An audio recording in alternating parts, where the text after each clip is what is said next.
नमस्कार, एबीपी गंगा में आपका स्वागत है। मैं हूं रोहित सिंह सावल और आप देख रहे हैं देश प्रदेश का सबसे दमदार शो बात तो चुभेगी। 8 महीने पहले विधानसभा चुनाव में सपा की जो करारी हार हुई थी उसे अखिलेश यादव आज तक पचा नहीं पाए हैं। जब भी वक्त मिलता है अखिलेश का निशाना सीधे चुनाव आयोग पर होता है। आज जब लखीमपुर की गोला विधानसभा सीट पर उपचुनाव हो रहा था तो सपा के नेता और कार्यकर्ता बूथों पर घूम घूम कर भेदभाव के सबूत इकट्ठा कर रहे थे। दरअसल कुछ दिन पहले अखिलेश यादव ने चुनाव आयोग को बेईमान तक कह दिया था और यह बात चुनाव आयोग को चुभ गई थी, जिस पर सपा अध्यक्ष से जवाब भी मांगा गया है। अखिलेश यादव को 10 नवंबर से पहले चुनाव आयोग को सबूतों के साथ जवाब देना है। इस बीच आज दिन भर समाजवादी पार्टी के ट्विटर हैंडल के चुनाव आयोग को टैग करते हुए ट्वीट किए गए। किसी ट्वीट में पुलिस की भूमिका पर सवाल उठाए गए तो किसी ट्वीट में प्रशासन को कटघरे में खड़ा किया गया। अखिलेश यादव ने खुद ट्वीट करते हुए मनमानी के आरोप तक लगाए। मतलब समाजवादी पार्टी अपने पुराने आरोपों पर कायम है। उसे फिर से यह साबित करने की वो कोशिश कर रही है कि चुनाव आयोग निष्पक्ष नहीं है। सपा और भाजपा के बीच भेदभाव किया जा रहा है, लेकिन सपा के इन आरोपों पर भाजपा हमलावर हो गई। भाजपा नेताओं ने कहा कि सपा को अपनी हार का एहसास हो चुका है, इसी वजह से बहाने बनाए जा रहे हैं। इस सियासी वार पलटवार के बीच सबसे बड़ा सवाल यह है कि क्या वाकई सपा ने जो आरोप लगाए हैं उसमें कोई दम है, क्योंकि सपा ने चुनाव आयोग के लिए जिन शब्दों का इस्तेमाल इस बार किया है वो पिछली बार की तरह चुभने वाले हैं। आज मैं आपको सपा के हर ट्वीट के पीछे की कहानी विस्तार से बताऊंगा। ये समझाऊंगा कि सपा के ये आरोप सिर्फ कार्यकर्ताओं में जोश भरने के लिए है या फिर इसके पीछे वाकई कोई मजबूत तथ्य है। तो बने रहिए मेरे साथ और देखते रहिए बात तो चुभेगी।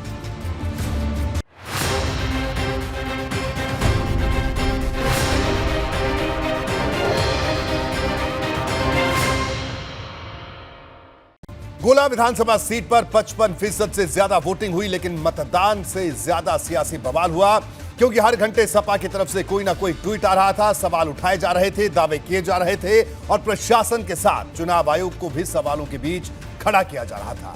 यह पहली बार नहीं था जब सपा ने चुनाव आयोग को निशाने पर लिया। इससे पहले भी चुनाव आयोग की भूमिका पर सपा सवाल उठाती रही है, फिर चाहे वो विधानसभा का चुनाव हो या फिर रामपुर और आजमगढ़ लोकसभा सीट का उपचुनाव।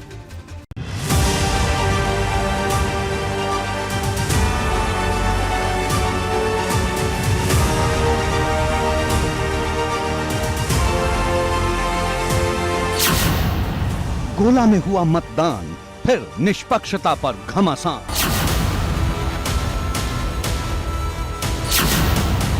चुनाव आयोग पर चढ़ाई सपा की ये कैसी लड़ाई।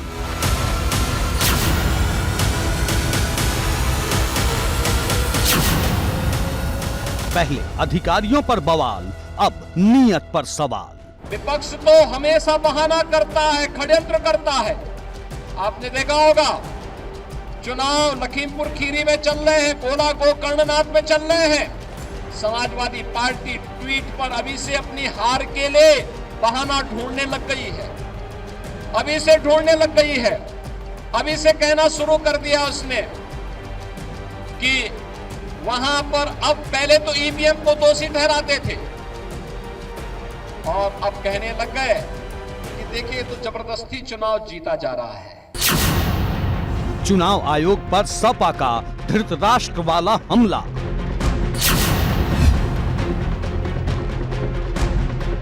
तो भारतीय जनता पार्टी की कठपुतली बनकर के प्रशासन रह गया है।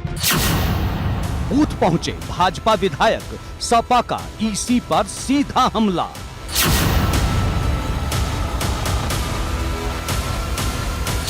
गोला उपचुनाव पर बारूदी बवाल।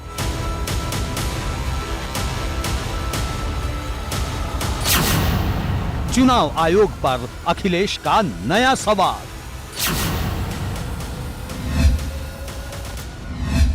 बात तो चुभेगी।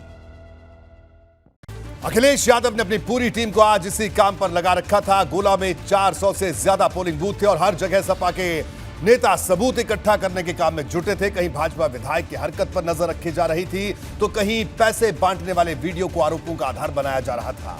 दरअसल अखिलेश यादव ये बताना चाहते हैं कि जनता उन्हें नहीं नकारती, बल्कि चुनाव आयोग और प्रशासन मिलकर उन्हें हरा देगा।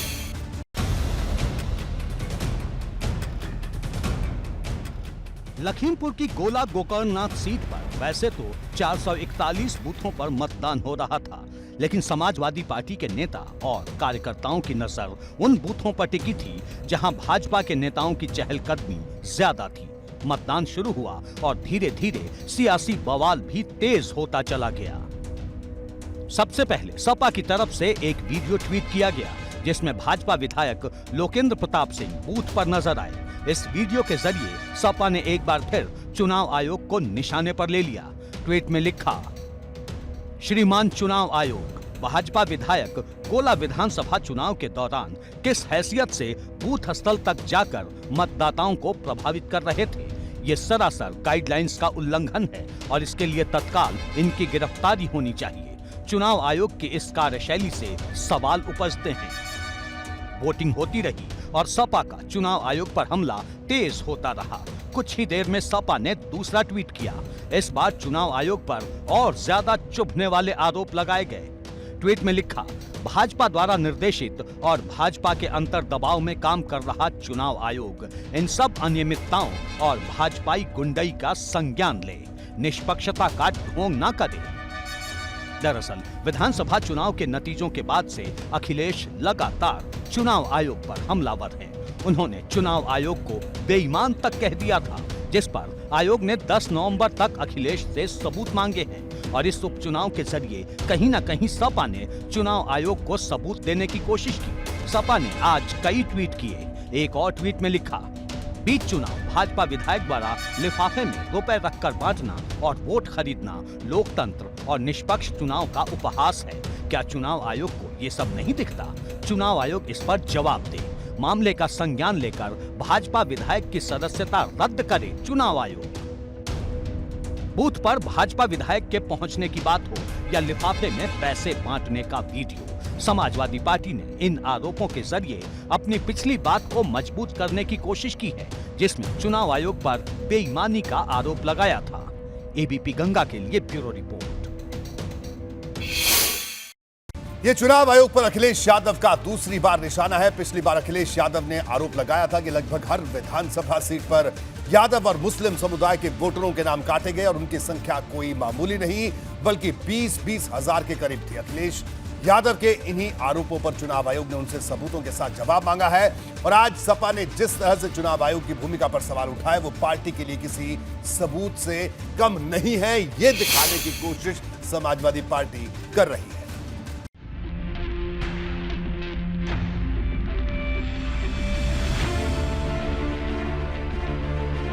समाजवादी पार्टी ने धांधली के आरोप वाले जितने भी ट्वीट किए, लगभग हर ट्वीट में चुनाव आयोग को भी टैग किया गया।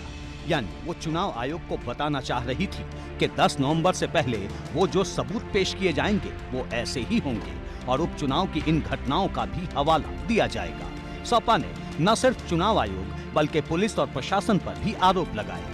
ट्वीट में लिखा, भाजपा नेता चुनाव आयोग के साथ सांठगांठ करके उपचुनाव को प्रभावित कर रहे हैं। पुलिस भाजपा के एजेंट के रूप में काम कर रही है और चुनाव आयोग के अफसर मौन साधे हुए हैं। क्या चुनाव आयोग को ये सब नहीं दिखता?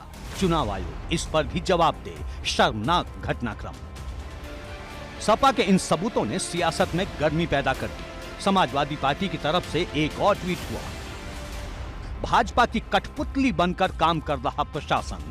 गोला गोकर्णनाथ के लालपुर में सपा के एजेंट को पूर्व विधायक के भतीजे आशुतोष गिरी ने पोलिंग बूथ से भगाया।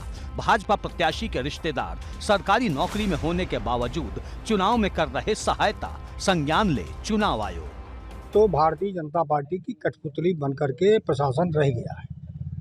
जिस तरीके से अभी हम लालापुर गए थे, लालापुर में जो स्थिति आई है निकल के कि वहाँ पूरी तरीके से जो गुंडागर्दी की गई और वहाँ पर जो समाजवादी पार्टी के एजेंट सूबे बनने के लिए गए थे, उनको विधायक जो हमारे पूर्व विधायक हैं उनके भतीजे आशुतोष गिरी जो कि सहायक अध्यापक भी हैं, उनके द्वारा वहाँ से लोगों को भगाने का काम किया गया।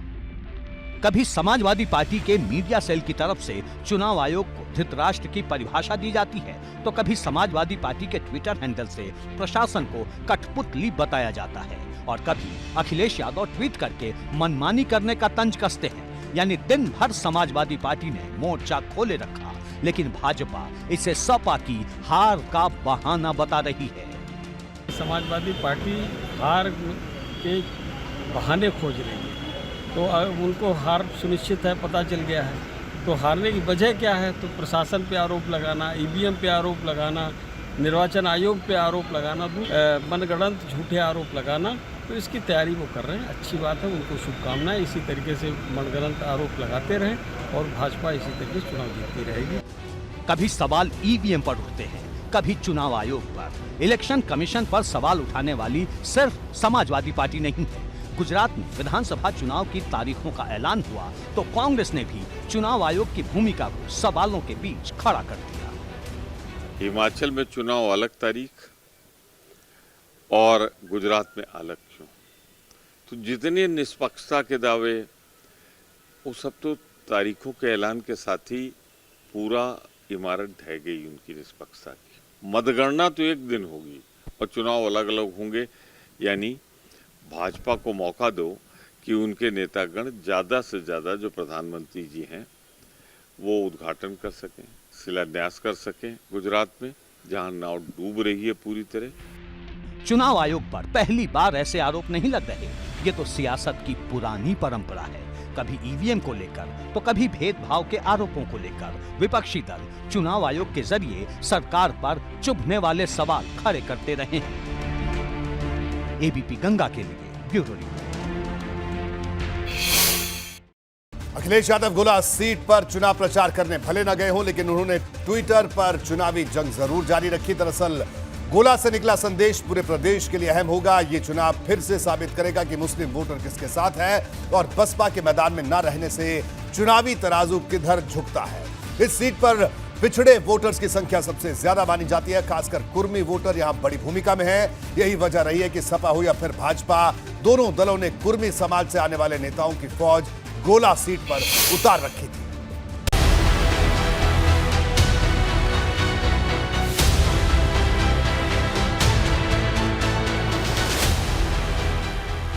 गोला की सियासी जमीन से जब 6 नवंबर को उपचुनाव के नतीजे आएंगे तो इसका एक बड़ा संदेश पूरे प्रदेश में जाएगा, क्योंकि ये लड़ाई सिर्फ एक विधानसभा सीट तक सीमित नहीं है, बल्कि ये लड़ाई तो उस पिछड़े वोट बैंक की है जिस पर अखिलेश का सबसे ज्यादा जोर होता है। गोला में सबसे ज्यादा 1,56,000 पिछड़े वोटर हैं। इनमें सबसे ज्यादा कुर्मी समाज के वोटर हैं। उसके बाद दलित वोटर की संख्या 1,27,000 है और मुस्लिम वोटर करीब 80,000 की संख्या में है।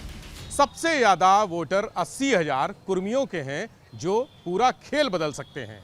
इसमें अगर दलितों का 65,000, मुस्लिमों का 55,000 और अन्य पिछड़ा वर्ग का 45,000 वोट बैंक जोड़ दिया जाए तो यह संख्या 2 लाख के पार जा रही है। भारतीय जनता पार्टी और समाजवादी पार्टी दोनों ने ही इस वोट बैंक को साधने में कोई कोर कसर बाकी नहीं रखी है, लेकिन ये वोटर किसके खाते में जाएगा ये उपचुनाव का नतीजा ही बताएगा। अखिलेश मानते हैं कि मुस्लिम वोटर उनके साथ रहता है। बसपा के चुनाव न लड़ने से मायावती के दलित वोट बैंक के फैसले पर ही सवाल है, लेकिन सबसे ज्यादा नजरें पिछड़े वोटर पर टिकी हैं, क्योंकि जो भी जीतेगा उसकी जीत में पिछड़े वोटर की भूमिका सबसे अहम रहेगी। तस्वीर बस एक ही है, हर जगह जहां जाइए बस कमल कमल कमल ही दिख रहा है। भारतीय जनता पार्टी बहुत अच्छी बहुमत से जीत रही है। अरविंद गिरी जी का नाम सदा ऊंचा रहेगा। ये गोला विधानसभा क्षेत्र की जनता ने ठान लिया है, उनके नाम को अमर रखना है, वो अमर रहेगा। क्योंकि जब जनता चुनाव लड़ने लगती है तो ये भरोसा पूरा तय हो जाता है कि चुनाव हम जीतेंगे। जनता के दम पर चुनाव जीता जाता है। समाजवादी पार्टी ये चुनाव जीतेगी।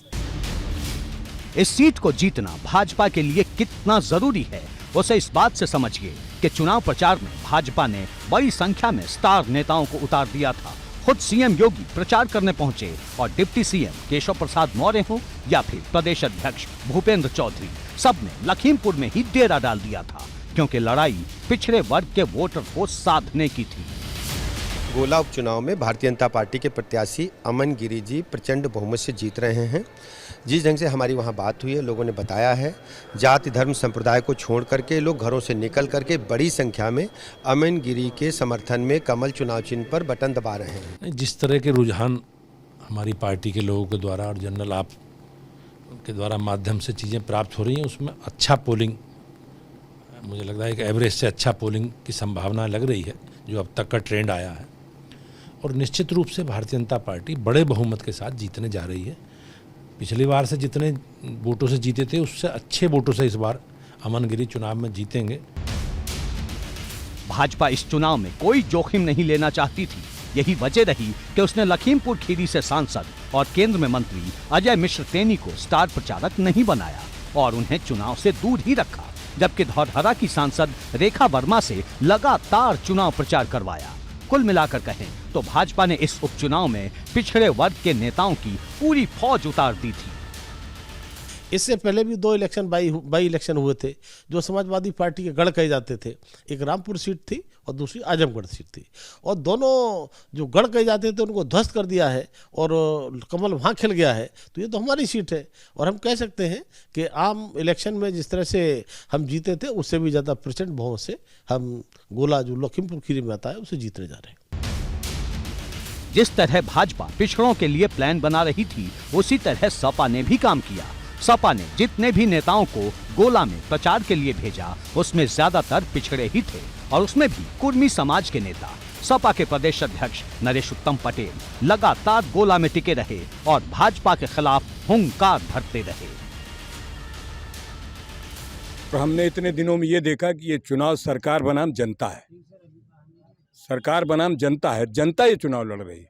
जिस तरीके से हम लोगों को दिखाई दे रहा है कि जनता यहाँ बहुत ही आक्रोशित है भाजपा के दोहरे चरित्र से। भाजपा ने सभी वर्गों को बहुत दुख दिया, बहुत परेशानी दिया। अच्छा आ रहा है, हम लोग जहाँ जहाँ से खबर मिल रही है लोग बाग आ रहे हैं, लोगों में एक उत्साह है कि वोट करना है। हालांकि हो सकता है धीरे धीरे बढ़ेगा, ये लोग बाग आते हैं और एक क्लियर मैसेज है। जो सड़क पर चलते लोग हैं उनसे भी, जब हम गाँव देहात में जा रहे हैं वो महिलाएं अब खूब बोल रहे हैं कि बिटिया अब जो है ज़रूरत है कि अपने यहाँ का एक आदमी और अपनी आवाज़ बुलंद हो। गोला में जितनी ताकत लगानी थी नेताओं ने लगा ली। 6 नवंबर को इसका परिणाम भी आ जाएगा, लेकिन इस उपचुनाव के बाद अब जो लड़ाई शुरू होगी वो बहुत तगड़ी होने वाली है, क्योंकि अब बारी रामपुर शहर विधानसभा सीट और मैनपुरी लोकसभा सीट की है, जहां से आया संदेश 2024 के लिए बेहद अहम होगा। एबीपी गंगा के लिए ब्यूरो रिपोर्ट। और बात शिवपाल यादव की, जो अखिलेश यादव के लिए बिल्कुल सरल, सहज और शांत हो गए हैं। शिवपाल की अब सिर्फ एक ही ख्वाहिश है, वो ये कि परिवार में सब एक हो जाएं। शिवपाल यादव ने मैनपुरी लोकसभा सीट के जरिए भी अखिलेश यादव तक समझौते वाला संदेश पहुंचाने की कोशिश की है। इस बीच खबर यह भी है कि 22 नवंबर को जब नेताजी की जयंती पर कार्यक्रम होगा उसमें एक बड़ी तस्वीर सामने आ सकती है। यही वजह है कि शिवपाल अखिलेश पर पूरी तरह से मुलायम हो चुके हैं।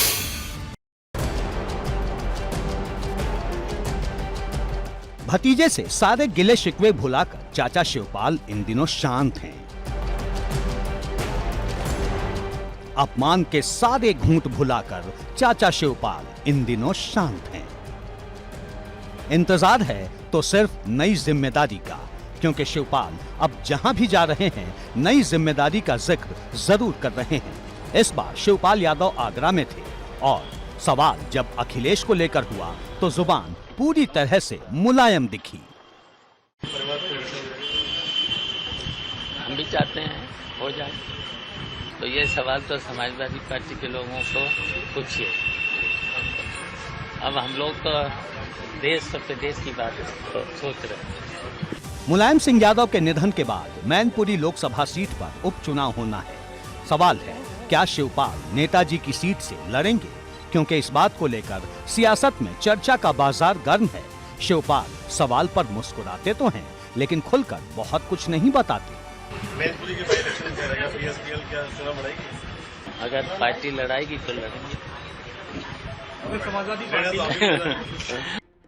शिवपाल का शांति संदेश और अखिलेश का इतने दिनों तक शांत रहना बहुत कुछ इशारा करता है। माना जा रहा है कि जब 22 नवंबर को मुलायम सिंह यादव की जयंती होगी तो उस दिन कोई बड़ा ऐलान हो सकता है, क्योंकि खुद शिवपाल ने इस बात की तरफ इशारा किया था। तरह से आपने कहा था कोई जिम्मेदारी जो भी मिलेगी, तो क्या कोई जिम्मेदारी समाजवादी पार्टी में अपने इशारों में दी है आपको? सब जिम्मेदारी का इंतजार है, इंतजार है। तो ये प्लीज वेट कब तक चलेगा? बहुत टाइम हो गया इसको।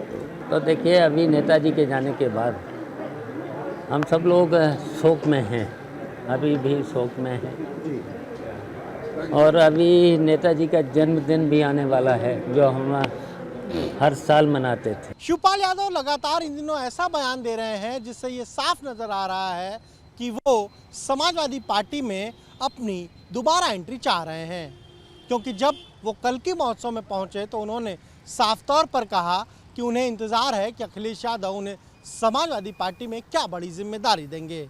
वहीं आज आगरा पहुंचने पर उन्होंने फिर कहा कि वो चाहते हैं कि समाजवादी परिवार एक हो जाए। हालांकि मैनपुरी में जो उपचुनाव होगा उसमें प्रसपा चुनाव लड़ेगी या नहीं, इस सवाल पर उनका साफ कहना था कि अगर पार्टी चुनाव लड़ाएगी तो वो सोचेंगे। अखिलेश और शिवपाल के बीच जो कुछ भी हो रहा है उस पर भाजपा की भी नजर है। खुले तौर पर भाजपा की तरफ से भले ही किसी ने शिवपाल को ऑफर ना दिया हो, लेकिन विरोधी खेमे की दिली इच्छा हर कोई जानता है। अब ये उनका निजी विषय है, उनके पारिवारिक विषय है उसमें।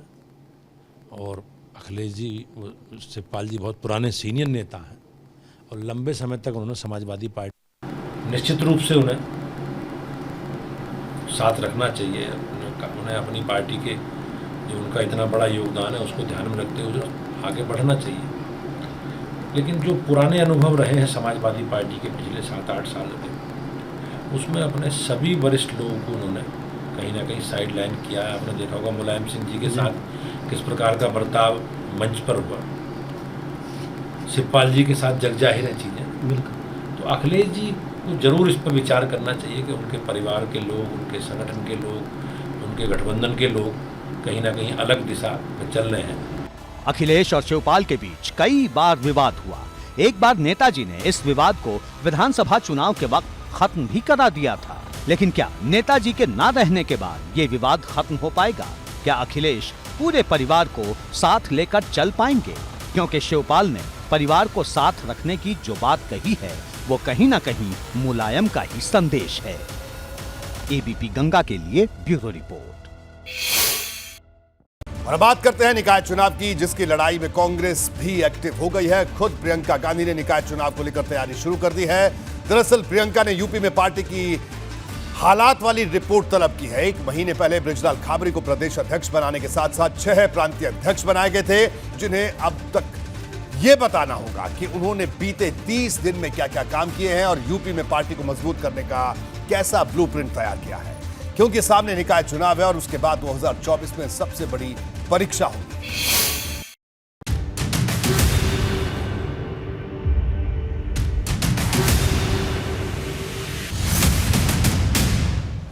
एक तरफ राहुल गांधी भारत जोड़ो यात्रा के जरिए पार्टी में नई जान फूंक रहे हैं, तो अब प्रियंका फिर से यूपी में दखलंदाजी बढ़ाने लगी हैं। इसे निकाय चुनाव की तैयारी कहिए या फिर लोकसभा चुनाव का शंखनाद, प्रियंका बहुत जल्द टीम खाबरी की क्लास लेने वाली हैं। यूपी के कांग्रेस नेताओं की दिल्ली में क्लास लगेगी। पार्टी के ताजा हालात की रिपोर्ट मांगी गई है। महीने भर में नई टीम ने क्या किया ये बताना होगा। प्रदेश अध्यक्ष बृजलाल खाबरी रिपोर्ट पेश करेंगे। सभी 6 प्रांतीय अध्यक्ष भी कामकाज का ब्यौरा देंगे। अगले हफ्ते दिल्ली में यूपी कांग्रेस की बैठक होगी, लेकिन बड़ी बात है कि प्रियंका ने फिर से इशारा कर दिया है कि लोकसभा चुनाव में वही यूपी में कांग्रेस को लीड करेंगी, जैसे विधानसभा चुनाव में किया था। प्रियंका न सिर्फ प्रदेश अध्यक्ष और प्रांतीय अध्यक्षों के काम को परखेंगी, बल्कि निकाय चुनाव की रणनीति पर भी मंथन होगा। उत्तर प्रदेश में इस साल के अंत में नगर निकाय के चुनाव होने हैं और 2024 के लोकसभा चुनाव से पहले ये चुनाव काफ़ी अहम है। ऐसे में अब कांग्रेस भी एक्टिव होती नजर आ रही है। खुद प्रियंका गांधी वाड्रा ने पार्टी के नेताओं से रिपोर्ट मांगी है कि अब उत्तर प्रदेश में संगठन का किस तरीके से गठन किया जा रहा है, क्योंकि प्रदेश अध्यक्ष की नियुक्ति को भी लगभग 1 महीना होने जा रहा है। और अब खुद प्रियंका गांधी ने संगठन पर रिपोर्ट अध्यक्षों से मांगी है। निकाय चुनाव में नजर कांग्रेस पर भी होगी और बसपा पर भी, जिसकी जिम्मेदारी पश्चिमी यूपी में इमरान मसूद संभाल रहे हैं। मायावती ने इमरान मसूद को पश्चिमी यूपी का संयोजक बनाया है, जो लगातार कार्यकर्ताओं से मिल रहे हैं और मुस्लिम वोट बैंक को हाथी के साथ जोड़ने की रणनीति बना रहे हैं। बिजनौर में भी उन्होंने यही कोशिश की। क्योंकि मुसलमान ने एक तरफा वोट देकर समाजवादी पार्टी को देख लिया है। समाजवादी पार्टी को एक तरफा वोट देने के बाद भी उत्तर प्रदेश के अंदर इतने खराब नतीजे आएंगे इसकी हमें उम्मीद नहीं थी। और जहां समाजवादी पार्टी का आधार होना चाहिए था वहां तमाम इटावा, फिरोजाबाद, कन्नौज, मैनपुरी और वो पूरा क्षेत्र हार गए जहां समाजवादी पार्टी का आधार समझा जाता था। अगर इतना ही वोट हमने बहुजन समाज पार्टी में डाला होता तो उत्तर प्रदेश के अंदर 2/3 बहुमत की सरकार बहन जी के नेतृत्व में बनी। निकाय चुनाव में कोई भी खुद को पीछे नहीं रखना चाहता। समाजवादी पार्टी की तैयारी भी तेज है, जो भाजपा से टकराने को तैयार है। सपा नेताओं का दावा है कि जमीन पर साइकिल बहुत मजबूत हो गई है। मेयर भले ना बना हो, लेकिन पार्षद ज़्यादा से ज़्यादा समाजवादी पार्टी के रहे। आज भी समाजवादी पार्टी के ज़्यादा पार्षद हैं। हमें लगता है कि आम पब्लिक में इस समय अगर कोई चर्चा है निकाय चुनाव को लेकर, आने वाले पार्लियामेंट चुनाव को लेकर, तो वो समाजवादी पार्टी बनाम बीजेपी की है। उस संगठन के मामले में, वार्ड अध्यक्षों के मामले में, संगठन के मामले में, चाहे धरना हो, प्रदर्शन हो, जब भी कोई धरना प्रदर्शन होता है तो समाजवादी पार्टी दिखती है धरना प्रदर्शन करते। काम मुकाम हासिल करने के लिए part time, short time, seasonal नहीं है। अब राजनीति भी part time, short time, seasonal नहीं है। समाजवादी पार्टी ने निकाय चुनाव के लिहाज से विधायकों का एक प्रतिनिधिमंडल भी कानपुर भेजा था, जिसने मेयर पद के दावेदारों से मुलाकात की, साथ ही पार्षदों के चेहरे पर भी मंथन किया। हम लोग यहाँ पर कानपुर नगर निगम चुनाव में प्रत्याशी कौन होगा, मेयर कौन होगा, पार्षद के लिए इसको तय करने के लिए हम लोगों ने आज यहाँ पर बैठक की है और सभी प्रमुख नेताओं से, प्रमुख कार्यकर्ताओं से हम लोग मिलने का काम कर रहे हैं और उससे उस सब कार्यकर्ताओं की राय जान करके हम लोग राष्ट्रीय अध्यक्ष जी को रिपोर्ट देने का काम करेंगे। सबकी अपनी अपनी कोशिश है और सब भाजपा को हराने के लिए बेताब हैं। लेकिन क्या भाजपा को हराना आसान है? क्या जो पार्टी लोकसभा से लेकर विधानसभा तक का चुनाव बड़े अंतर से जीतती आ रही है, उसे इतनी आसानी से मात दी जा सकती है? वो भी ऐसे वक्त में जब भाजपा पिछले कई दिनों से निकाय चुनाव की तैयारी में जुटी है। नहीं, हमारा कार्यकर्ता आधारित जन संगठन है। हम अपने कार्यकर्ता हमारी प्राथमिकता में रहे हैं हमेशा, और लोगों की इच्छाएं हैं चुनाव लड़ने की, नेतृत्व करने की, और राजनीतिक संभावनाओं वाला हमेशा खेल रहा है, संभावनाएं रहती हैं। तो सबकी इच्छा है, कार्यकर्ता मिलते भी हैं और नहीं भी मिलेंगे तो हमारे कार्यकर्ता जहां लड़ सकते हैं, हम जहां जीत सकते हैं, अपने कार्यकर्ताओं को जिता सकते हैं, तो निश्चित रूप से लड़ाएंगे। और पार्टी, हमारा कार्यकर्ता दोनों भूमिका में रहेगा, लड़ने की भी रहेगा, लड़ाने की भी रहेगा। अच्छे मन से हम लोग लड़ाएंगे। निकाय चुनाव की तारीखों का ऐलान अभी नहीं हुआ है, लेकिन जब भी ऐलान होगा ये सियासी तकरार और तेज होगी। एबीपी गंगा के लिए ब्यूरो रिपोर्ट। यूपी में डेंगू को लेकर सियासत गर्मा गई है। अखिलेश यादव ने बीमारी को हथियार बनाया और सरकार पर चुभने वाले हमले शुरू कर दिए। उन्होंने कहा कि भाजपा सरकार ने कोरोना काल में जिस तरह लोगों को नाच छोड़ा था, वही रवैया इन दिनों भी दिखाई पड़ रहा है। ये मामला डिप्टी सीएम ब्रजेश पाठक के विभाग से जुड़ा है। ऐसे में अखिलेश यादव ने फिर से ब्रजेश पाठक की छापेमारी पर तंज कसा है।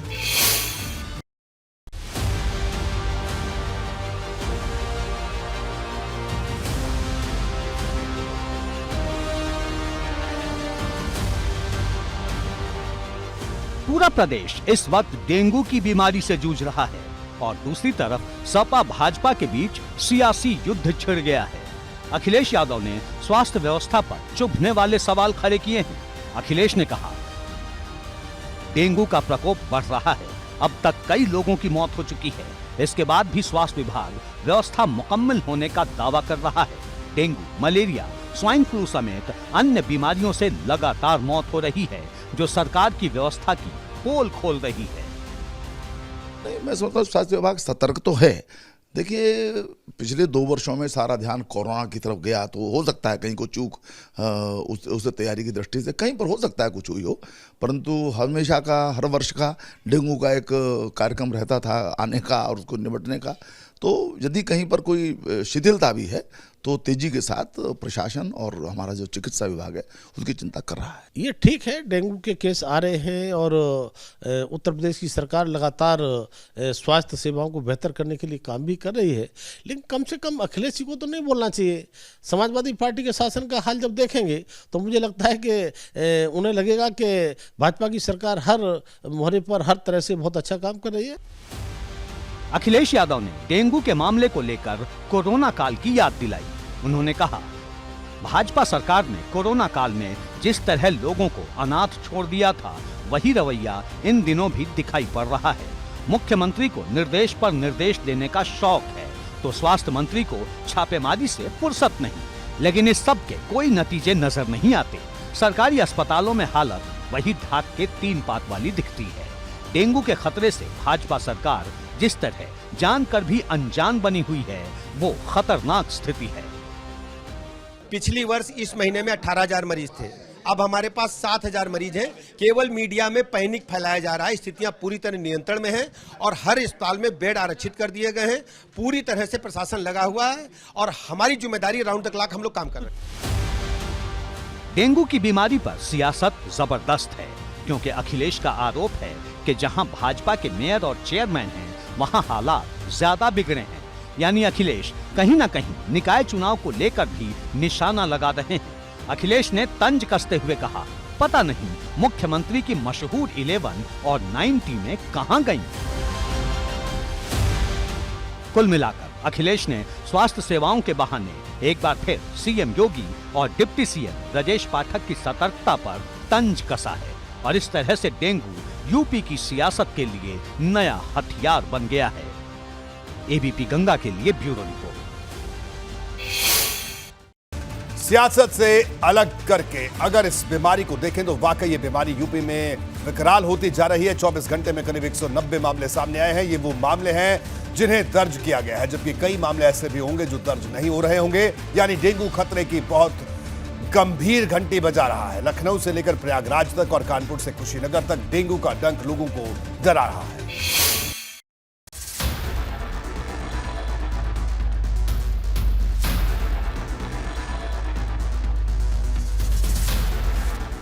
डेंगू डरा रहा है। दिवाली के बाद अचानक डेंगू के मरीजों में बढ़ोतरी हो रही है और अगर ये संख्या ऐसे ही बढ़ती रही तो हालात और खतरनाक हो सकते हैं। यूपी में 24 घंटे में 189 मामले सामने आए। सबसे ज्यादा 51 मामले प्रयागराज से सामने आए। दूसरे नंबर पर लखनऊ है, जहां 49 नए मामले मिले, जबकि अयोध्या में 39 नए मामलों की पुष्टि हुई है।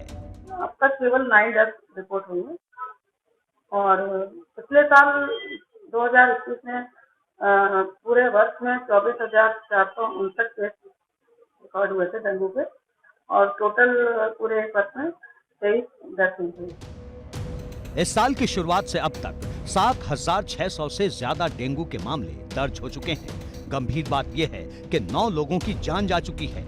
इस साल अब तक कहां कितने केस मिल चुके हैं वो भी समझिए। प्रयागराज में सबसे ज्यादा 1,224 केस की पुष्टि हुई है, जबकि 6 मरीज जान गंवा चुके हैं। लखनऊ में अब तक 1,108 मरीज मिले हैं, जिनमें से 1 की मौत हो गई। हालांकि स्वास्थ्य विभाग के मुताबिक ये आंकड़े पिछले साल के मुकाबले कम हैं, क्योंकि 2021 में जनवरी से अक्टूबर तक 24,000 से भी ज्यादा केस सामने आए थे। तो हम उम्मीद करते हैं कि इस बार जिस तरह से अभी हमारा बेहतर है, केसेस भी कम है, डेथ भी कम है, तो ऐसे ही अगर रहेगा कंट्रोल तो अगले 15 दिन तक वैसे भी डेंगू का सीजन लगभग समाप्त होने की संभावना में दिखती है। सियासत इस मामले पर भले अब शुरू हुई हो, लेकिन 15 दिन पहले हालात और ज्यादा खराब थे, क्योंकि तब एक दिन में 500 केस सामने आ रहे थे, जो अब करीब 200 के नीचे पहुंच गए हैं। एबीपी गंगा के लिए ब्यूरो रिपोर्ट। और अब बात करते हैं योगी कैबिनेट की, जिसने आज 22 प्रस्तावों पर मुहर लगाई। बड़ी बात यह है कि माध्यमिक और बेसिक शिक्षा का महानिदेशक अब एक ही होगा। सरकार का कहना है कि इस फैसले से शिक्षा व्यवस्था बेहतर होगी।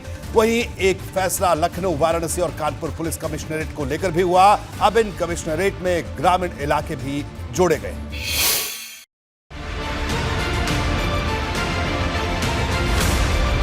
मुख्यमंत्री योगी आदित्यनाथ की अध्यक्षता में लोक भवन में कैबिनेट बैठक हुई। इस दौरान 22 अहम फैसलों पर मुहर लगी। खास बात यह है कि माध्यमिक और बेसिक शिक्षा का महानिदेशक अब एक ही होगा। मंत्री संदीप सिंह ने जानकारी देते हुए कहा कि इस निर्णय से शिक्षा व्यवस्था बेहतर होगी। मंत्रिपरिषद की बैठक में 23 प्रस्ताव आए थे, जिनमें से 22 प्रस्ताव पास हो गए। लेकिन सबसे ज्यादा चर्चा शिक्षा विभाग से जुड़े फैसले को लेकर है। योगी कैबिनेट की आज महत्वपूर्ण बैठक लोक भवन में हुई। इस कैबिनेट बैठक में कुल 22 प्रस्तावों को मंजूरी मिली। इसमें शिक्षा विभाग, गृह विभाग, आबकारी विभाग और औद्योगिक विकास से जुड़े तमाम सारे प्रस्ताव पास हुए। सबसे महत्वपूर्ण औद्योगिक विकास नीति इंडस्ट्रियल डेवलपमेंट पॉलिसी 2022 को आज कैबिनेट ने मंजूरी दी। दरअसल उत्तर प्रदेश की योगी सरकार यूपी को $1 ट्रिलियन की इकॉनमी बनाने में जुटी है। इसके अलावा योगी सरकार का लक्ष्य यूपी को 1 ट्रिलियन इकॉनमी बनाने का भी है, जिसकी झलक भी कैबिनेट फैसले में दिखाई दी। योगी कैबिनेट ने नई औद्योगिक नीति 2022 को मंजूरी दे दी है, जिसमें 50 करोड़ से 3000 करोड़ तक के उद्योगों को 4 श्रेणियों में बांटा गया है। इस नई नीति के तहत अब उत्तर प्रदेश में बड़े उद्योग यानी 50 करोड़ से लेकर 3000 करोड़ तक के जो उद्योग होंगे उन्हें 4 अलग अलग कैटेगरी में बांटा गया है और साथ ही साथ किस तरह से सब्सिडी दी जाएगी उसे भी 4 अलग अलग कैटेगरी में बांटा गया है।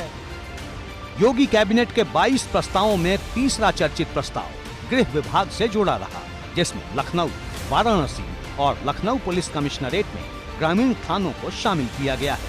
लखनऊ में 6 ग्रामीण थाने, वाराणसी में 12 ग्रामीण थाने और कानपुर में 14 ग्रामीण थाने जोड़े गए हैं। एबीपी गंगा के लिए लखनऊ से अनुभव शुक्ला की रिपोर्ट। दिवाली के बाद दिल्ली से सटे इलाकों में प्रदूषण ऐसा बढ़ा कि अब वो कम होने का नाम नहीं ले रहा। हर दिन एयर क्वालिटी इंडेक्स बढ़ता जा रहा है। कहीं ये आंकड़ा 300 के पार दर्ज हो रहा है तो कहीं 400 के पार। नोएडा और ग्रेटर नोएडा में भी हालात खराब है। इसके अलावा गाजियाबाद की स्थिति भी चिंताजनक बनी हुई है।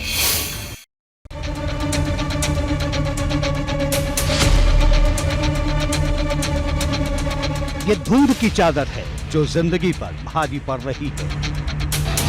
दिवाली के बाद दिल्ली एनसीआर की सुबह खतरनाक हो गई है। प्रदूषण का स्तर इतना ज्यादा खराब है कि हवा भी जहरीली हो चुकी है। यानी कि बेहद खराब स्थिति में दिल्ली की हवा हो चुकी है। अगर एक तरीके से कहें कि जो स्मॉग है वो लगातार बढ़ता जा रहा है और हवा में जो है लगातार प्रदूषण बढ़ता जा रहा है। ये दिल्ली की स्थिति कमोबेश हर वर्ष होती है ऐसे। जब अगर बात करें तो लगातार सुप्रीम कोर्ट की फटकार के बावजूद केंद्र सरकार और दिल्ली राज्य सरकार अभी तक वो मुकम्मल व्यवस्था नहीं कर सकी जिससे कि दिल्ली में इस तरीके की प्रदूषण की स्थिति को रोका जा सके। दिल्ली में गुरुवार को AQI 450 से ज्यादा रहा, जो खतरनाक से भी ज्यादा है। कहीं प्रदूषण की मोटी चादर थी तो कहीं दिन में ही धुंध नजर आ रही थी। बात करें तो लगातार एयर क्वालिटी इंडेक्स खराब हो रही है।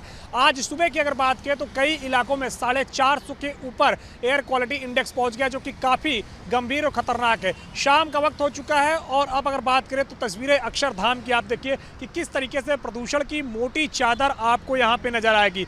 एयर क्वालिटी इंडेक्स की आज अगर बात करें तो दिल्ली के कई इलाकों में 450 के ऊपर बना रहा। अगर बात करें तो आनंद विहार में 449 बना रहा। वहीं इंडिया गेट में अगर बात करें तो 430 बना रहा। वहीं अगर बात करें तो जिस तरीके से हम इस वक्त अक्षरधाम मंदिर में हैं, यहाँ का भी एयर क्वालिटी इंडेक्स 447 है। प्रदूषण का कहर है तो बुजुर्ग और बच्चे मास्क पहनने पर मजबूर हैं, क्योंकि इस प्रदूषण का सीधा अटैक फेफड़ों पर हो रहा है। गाजियाबाद में भी कमोबेश वही हालात हैं जो दिल्ली में है।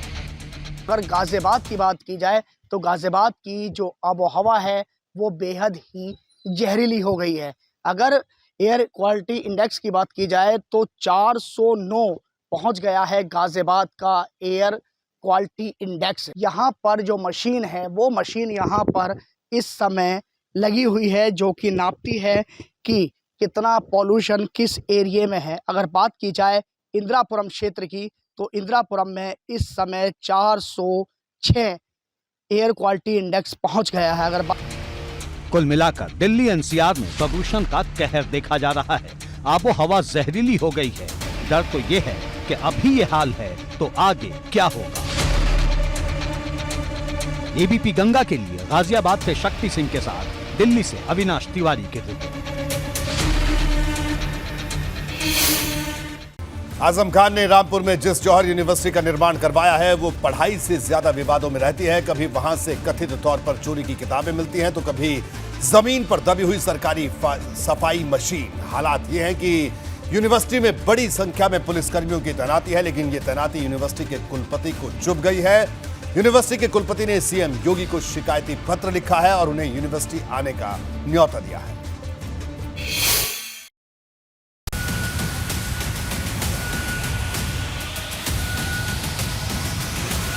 सपा नेता आजम खान के ड्रीम प्रोजेक्ट मोहम्मद अली जौहर यूनिवर्सिटी के कुलपति प्रोफेसर मोहम्मद आरिफ ने सीएम योगी को जो चिट्ठी लिखी है उसमें शिकायत भी है, दर्द भी है और चुभते हुए सवाल भी हैं। कुलपति ने यूनिवर्सिटी परिसर में पुलिस की मौजूदगी को लेकर शिकायत की है। उन्होंने पत्र में लिखा कि 19 सितंबर 2022 से यूनिवर्सिटी परिसर में भारी पुलिस बल तैनात कर दिया गया था। पुलिस का जगह जगह पहरा न केवल छात्र छात्राओं बल्कि वहां आने वाले अभिभावकों और कर्मचारियों को भी डराता है। किसी भी शैक्षिक संस्थान में पठन पाठनों को बाधित करने का हमारा कोई उद्देश्य नहीं है। मैं चाहूँगा प्रशासन भरोसा करे और मैं कोई लाग लपेट नहीं कर रहा हूँ, मैं दिल से कह रहा हूँ इस बात को। मेरा पूरा सहयोग रहेगा, अपना मन साफ करें। और जो कल की घटना हुई थी जिसको लेकर आशंका है कि पुलिस गई, दलील है कि डर की वजह से यूनिवर्सिटी में एडमिशन भी नहीं हो पा रहे और छात्रों की संख्या भी कम हो गई है। साथ ही कई टीचर भी इस्तीफा दे चुके हैं। कुलपति ने चिट्ठी में लिखा कि 22 अक्टूबर को जब डीएम को ज्ञापन दिया गया था तो 30 अक्टूबर को पुलिस परिसर से हट गई, लेकिन 31 अक्टूबर को फिर पुलिस बल की तैनाती हो गई। चिट्ठी में सीएम योगी की तारीफ की गई और उन्हें प्रदेश का ओजस्वी मुखिया बताया गया है। साथ ही सीएम को जौहर यूनिवर्सिटी आने के लिए निमंत्रित किया गया है। कुलपति ने कहा कि अगर सीएम योगी यूनिवर्सिटी पहुंचेंगे तो ये उनके लिए सौभाग्य की बात होगी। दरअसल आजम की जौहर यूनिवर्सिटी से कई ऐसी चीजें मिल चुकी हैं जिसे चोरी का बताया गया है और यही वजह है कि पुलिस की नजर हमेशा आजम की इस यूनिवर्सिटी पर रहती है। पीछे जो गतिविधियाँ रही हैं, मैं ये भी स्पष्ट कर दूं कि पठन पाठन का मेरा पूरा समर्थन है, लेकिन यूनिवर्सिटी की आड़ में कोई गलत गतिविधि संचालित होगी तो हम उसे कतई नहीं बर्दाश्त करेंगे। तो उधर से भी सफाई हो, इधर से भी सफाई हो, सहयोग दोनों तरफ से हो। आपने देखा है इतिहास जो वहाँ का क्या क्या रिकवर हुआ है, तो इसलिए वहाँ पुलिस गई थी। ऐसा होगा तो फिर जाएगी, लेकिन मैं दरख्वास्त करता हूँ कि वहाँ ऐसी किसी गलत कार्य को छिपाने का अड्डा न बनाया जाए। आजम ने रामपुर में जिस यूनिवर्सिटी को खड़ा किया उसे रामपुर की सबसे विवादित जगह कहा जा रहा है और इसका विवाद इतनी जल्दी खत्म होता भी नहीं दिखाई दे रहा। एबीपी गंगा के लिए ब्यूरो रिपोर्ट। बात तो चुपी में आज इतना ही, दीजिए इजाजत, नमस्कार।